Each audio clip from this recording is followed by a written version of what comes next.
Well, what I'd like to do here is explain a little bit about how you know when you're hitting the English you want to put on the ball. In order to do that, you have to have what's called a template for judging spin. So I created this little exercise you can do to kind of test yourself so that when you're hitting 12 o'clock, you know you're hitting 12 o'clock, and when you're hitting 9 o'clock, you know you're hitting 9 o'clock. Whatever English you're applying, we have to have some feedback tool in order to know that. So we start on the table here with a rack on the table just to show you how to set the template up. We have a ball in one corner of the rack. We have a cue ball that's a half a ball up in the rack on this side closer to me.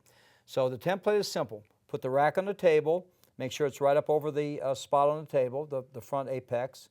One ball's in that corner, and the other cue ball is actually up a half a ball this way. So that's your template setup. So everybody should have that. All right, now we'll take that rack off. We'll take the template off. And then what we're going to do here is we're going to show you how to know if the English you're applying to the shot is exactly what you meant to apply. So I'm going to hit this first shot. I'll make the 5 in the corner, and we're going to see what the cue ball does in relation to this side rail over here next to me. So go through your pre-shot routine, shoot the 5 ball in the corner. I'm just going to hit this dead 12 o'clock on the cue ball like this. Hit it just like at 12 o'clock like this. Ball comes back, and if you notice where the cue ball comes over like this, and it hits just about as it's coming in toward this diamond right here. This is your 12 o'clock finish position on this rail. So in other words, as the cue ball comes off that ball, and it comes into this rail, it comes into this diamond.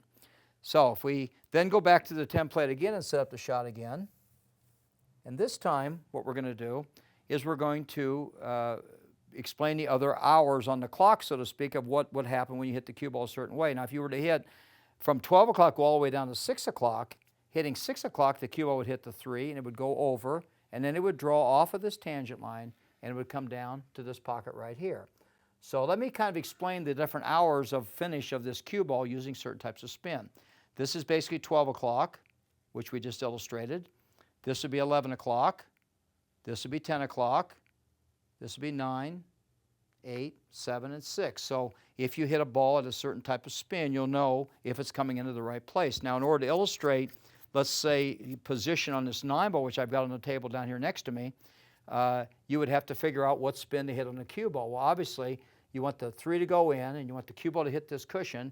And if the cue ball were to come off the cushion and hit just about right here, it would then come off of this cushion and come down for a position on the 9 ball. So what position on the clock is that? Well, you know, this is 12, and this is 11, and that's 10, and that's 9. So if I hit this cue ball at 9 o'clock, you should get very close to getting position on the 9 ball. So let's go through that, and let's see how this shot works. So we're going to hit 9 o'clock on the cue ball, and we're going to hit it like this and see what happens. So we hit the ball, and the ball comes down, hits right up there where it was supposed to hit. Notice how nice the cue ball rolls down for a position on the 9 ball.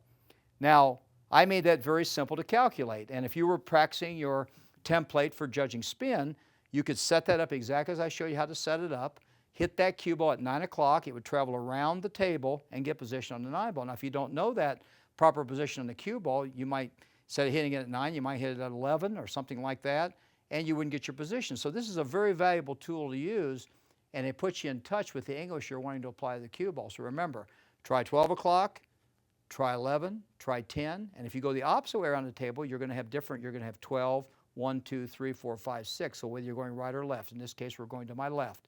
So you work on that, and you're going to find this a valuable asset to playing better position in the game of pool. So I hope that you've enjoyed this CSI instructional tip.